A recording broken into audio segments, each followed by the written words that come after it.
Hello everyone, ನಮ್ಮ video mocktail ಚಾನಲ್ಗೆ welcome.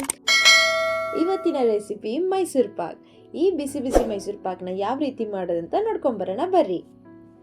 ಮೊದಲ ಒಂದು ಬಾಳ್ನಿಗೆ 1 ಲೋಟ ಕಡಲೆ ಹಿಟ್ಟು ಹಾಕಿ ಅದನ್ನು ಚಂದಗ ಹುರ್ಕೊಳ್ರಿ. ಇಲ್ಲೇ ನೀವು ಮೆಜರಿಂಗ್ ಕಪ್ಪು ಯೂಸ್ ಮಾಡ್ಕೋಬಹುದು. ನಾನಿಲ್ಲಿ ಗ್ಲಾಸ್ ಯೂಸ್ ಮಾಡತ್ತೀನಿ. ಚಂದ ಹುರ್ಕೊಂಡು ಆದಮೇಲೆ ಅದನ್ನು ಒಂದು ಪ್ಲೇಟಿಗೆ ಹಾಕ್ಕೊಳ್ರಿ. ಅದನ್ನು ಸ್ವಲ್ಪ ಆರಾಕ ಬಿಡ್ಬೇಕಾ. ಹುರ್ಕೊಂಡಿರೋ ಕಡಲೆ ಹಿಟ್ಟು ಆರಿದ ಮೇಲೆ ಅದನ್ನು ಒಂದು ಪ್ಲೇಟಿಗೆ ಸಾಣಿಸ್ಕೊಳ್ರಿ. ಅವಾಗ ಅದರೊಳಗಿರೋ ಗಂಟೆಲ್ಲ ಹೋಗ್ತೈತಿ. ಈಗ ಇದಕ್ಕೆ ಪಾಕ ರೆಡಿ ಮಾಡ್ಕೋಬೇಕು. ನೆಕ್ಸ್ಟ್ ನಾವು ಯಾವ ಗ್ಲಾಸ್ನಾಗ ಕಡಲೆ ಹಿಟ್ಟು ತೊಗೊಂಡಿರ್ತೀವಲ್ಲ ಅದೇ ಗ್ಲಾಸ್ ಅಳತಿಗೆ 1.5 ಗ್ಲಾಸ್ನಷ್ಟು ಸಕ್ಕರೆ ಹಾಕ್ಕೋಬೇಕು. ನೀವು ಮೆಜರಿಂಗ್ ಕಪ್ ಯೂಸ್ ಮಾಡಿದ್ರೆ ಅದರೊಳಗೆ 1.5 ಕಪ್ನಷ್ಟು ನೀವು ಸಕ್ಕರೆ ಯೂಸ್ ಮಾಡ್ಕೋಬೋದು. ಸ್ವಲ್ಪ ನೀರು ಹಾಕ್ಕೊಂಡು ಪಾಕ ಮಾಡ್ಕೊಳ್ರಿ.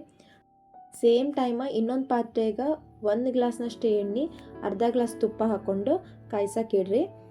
ಇಲ್ಲಿ ನೀವು ತುಪ್ಪನ ಸ್ಕಿಪ್ ಮಾಡಿ 1.5 ಗ್ಲಾಸ್ನಷ್ಟು ಎಣ್ಣೆನೂ ಹಾಕ್ಕೋಬಹುದು. ನಾವು ಯಾವ ಗ್ಲಾಸ್ ಅಳತಿ ಒಳಗೆ ಕಡಲೆ ಹಿಟ್ಟು ತೊಗೊಂಡಿರ್ತೀವಲ್ಲ ಅದೇ ಗ್ಲಾಸ್ ಅಳತಿನಲ್ಲೇ ಫುಲ್ ಎಲ್ಲ ಇಂಗ್ರೀಡಿಯೆಂಟ್ಸ್ನೂ ತೊಗೋಬೇಕು. ಈ ಸಕ್ಕರೆ ಪಾಕ ಒಂದೆಳೆ ಬರೋವರೆಗೂ ಇದನ್ನು ಕುದಿಸ್ಕೋಬೇಕು. ಇದು ಒಂದೆಳೆ ಬಂದಾದಮೇಲೆ ನಾವೇನು ಹುರಿದು ಸಾಣಿಸ್ಕೊಂಡು ಇಟ್ಕೊಂಡಿರ್ತೀವಲ್ಲ ಕಡಲೆ ಹಿಟ್ಟನ್ನ ಅದನ್ನು ಆ್ಯಡ್ ಮಾಡಬೇಕು. ಈ ಕಡಲೆ ಹಿಟ್ಟು ಆ್ಯಡ್ ಮಾಡುವಾಗ ನಾವು ಗ್ಯಾಸ್ನ ಫುಲ್ ಆಫ್ ಆದರೂ ಮಾಡಬೇಕು, ಇಲ್ಲ ಪೂರ್ತಿ ಸಣ್ಣಕ್ಕೆ ಇಟ್ಕೋಬೇಕು. ಅದು ಹಾಕಿದ ಮೇಲೆ ಚಂದಗೆಲ್ಲ ಗಂಟೆಲ್ಲ ಹೋಗೋ ತನಕ ಕಲಿಸ್ಕೊಳ್ರಿ. ಎಲ್ಲ ಹೋಗಿ ಸ್ಮೂತಾಗಿ ಬಂದಾದಮೇಲೆ ಸಣ್ಣ ಉರಿ ಮೇಲೆ ಮತ್ತೆ ಇದನ್ನ ಗ್ಯಾಸ್ನ ಆನ್ ಮಾಡ್ಕೋಬೇಕು. ಲೋ ಫ್ಲೇಮ್ನಾಗ ಇಟ್ಕೊಂಡು ಇನ್ನೂ ಸ್ವಲ್ಪ ಚಂದ ಕಲಿಸ್ರಿ. ನೋಡಿರಿ, ಈ ಥರ ಸ್ಮೂತಾಗಿ ಬರಬೇಕದ. ಇದಾದಮೇಲೆ ನಾವಲ್ಲೇನು ಎಣ್ಣೆ ಮತ್ತು ತುಪ್ಪನ ಕಾಯ್ಸಕ್ಕಿಟ್ಟಿರ್ತೀವಲ್ಲ ಅದನ್ನು ಆ್ಯಡ್ ಮಾಡ್ತಾ ಹೋಗ್ಬೇಕು.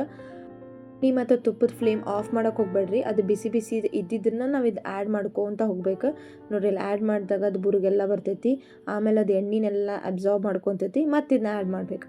ಸೊ ಇದೇ ಥರ ಹಿಂಗೆ ಆ್ಯಡ್ ಮಾಡ್ಕೊತ ಪೂರ್ತಿ ಕಂಪ್ಲೀಟ್ ಎಲ್ಲ ಎಣ್ಣೆ ಮತ್ತು ತುಪ್ಪನ ಹಾಕ್ತಾ ಹೋಗ್ಬೇಕು. ಇಷ್ಟೆಲ್ಲ ಹಾಕಿದ ಮೇಲೆ ಅದನ್ನು ಇನ್ನೂ ಸ್ವಲ್ಪ ಚಂದಗೆ ಲೋ ಫ್ಲೇಮ್ನಾಗ ಇಟ್ಕೊಂಡು ಚಂದ ಕಲಿಸ್ಕೊಂತ ಹೋಗ್ಬೇಕು. ಆಮೇಲೆ ಇಲ್ಲೇ ಅರ್ಧ ಟೀ ಸ್ಪೂನ್ ಏಲಕ್ಕಿ ಪುಡಿನ ಆ್ಯಡ್ ಮಾಡಿರಿ. ಆ್ಯಡ್ ಮಾಡಿ ಆದಮೇಲೆ ಮತ್ತೆ ಚಂದ ಕಲಿಸ್ಕೋಬೇಕು. ಎಲ್ಲ ಚೆನ್ನಾಗಿ ಮಿಕ್ಸ್ ಆಗಬೇಕು ಅದು ಏಲಕ್ಕಿ ಪುಡಿ. ಒಂದು 5 ನಿಮಿಷ ಕಲಿಸ್ತಾ ಇರ್ರಿ. ಅದನ್ನು ಕಲಿಸೋದನ್ನ ಸ್ಟಾಪ್ ಮಾಡೋಕೆ ಹೋಗ್ಬಾರ್ದು, ಇಲ್ಲ ಸೀದೋಗ್ಬಿಡ್ತೈತಿ. ನೋಡ್ರಿ, ಈಗ ಅದು ಬಾಳ್ನಿಗೆ ಹತ್ಕೊಳತ್ತಿಲ್ಲ, ನೀಟಾಗಿ ಬರೋಕತ್ತೈತಿ. ಸ್ವಲ್ಪ ಹೊತ್ತಾದಮೇಲೆ ಈ ಥರ ಸ್ವಲ್ಪ ಗಟ್ಟಿ ಆಗ್ತೈತಿ. ಇಷ್ಟಾದಮೇಲೆ ನಾವು ಒಂದು ಪ್ಲೇಟಿಗೆ ತುಪ್ಪ ಹಚ್ಚಿ ಇಟ್ಟಿರ್ಬೇಕು. ಆ ತುಪ್ಪ ಹಚ್ಚಿರೋ ಪ್ಲೇಟಿಗೆ ಇದೇನಾಗಿರ್ತೈತಲ್ಲ ಇದನ್ನು ಟ್ರಾನ್ಸ್ಫರ್ ಮಾಡಿಕೊಡ್ರಿ ಪ್ಲೇಟಿಗೆ. ಆಮೇಲೆ ಇದನ್ನು ಚೆನ್ನಾಗಿ ತಟ್ಕೊಂಡು ಮೈಸೂರು ಪಾಕ್ ಶೇಪಿಗೆ ಕಟ್ ಮಾಡಿಕೊಂಡ್ರೆ ನಮ್ಮ ಬಿಸಿ ಬಿಸಿಯಾದ ಗರಿ ಗರಿಯಾದ ಮೈಸೂರು ಪಾಕ್ ಸುಲಭವಾಗಿ ಮನೆಯಲ್ಲೇ ರೆಡಿ ಆಗ್ತೈತೆ. ಏನು ಅಳತಿ ಪ್ರಮಾಣ ಹೇಳಿದ್ನಲ್ಲ ಅದೇ ಅಳತಿ ಪ್ರಮಾಣನ ಫಾಲೋ ಮಾಡಿ ನೀವು ಮನೆಯೊಳಗನ ಈ ಥರ ಗರಿ ಗರಿಯಾದ ಬಿಸಿ ಬಿಸಿಯಾದಂಥ ಮೈಸೂರು ಪಾಕ್ನ ನೀವೇ ಮನೆಯೊಳಗೆ ರೆಡಿ ಮಾಡ್ಕೋಬಹುದು. ಏನು ಮಾರ್ಕೆಟ್ ನನಗೆ ಸಿಗ್ತೈತಲ್ಲ ಅದೇ ಥರ ಮೈಸೂರು ಪಾಕ್ನ ನೋಡ್ರಲ್ಲಿ ಹೋಲ್ಸ್ ಎಲ್ಲ ಚೆನ್ನಾಗಿ ಬಂದಿದ್ದಾವೆ. ಸೊ ಟೇಸ್ಟ್ ಕೂಡ ಸೂಪರಾಗಿ ಬಂದಿತ್ತು. ನಿಮ್ಗೇನಾದರೂ ಈ ಮೈಸೂರು ಪಾಕ್ ರೆಸಿಪಿ ಇಷ್ಟ ಆಗಿದ್ರೆ ಪ್ಲೀಸ್ ಲೈಕ್ ಮಾಡಿ, ಶೇರ್ ಮಾಡಿ. ನೀವೇನಾದರೂ ಇನ್ನೂ ನಮ್ಮ ಚಾನಲ್ಗೆ ಸಬ್ಸ್ಕ್ರೈಬ್ ಆಗಿಲ್ಲ ಅಂದರೆ ಪ್ಲೀಸ್ ಸಬ್ಸ್ಕ್ರೈಬ್ ಮಾಡೋದನ್ನು ಮರಿಬೇಡಿ.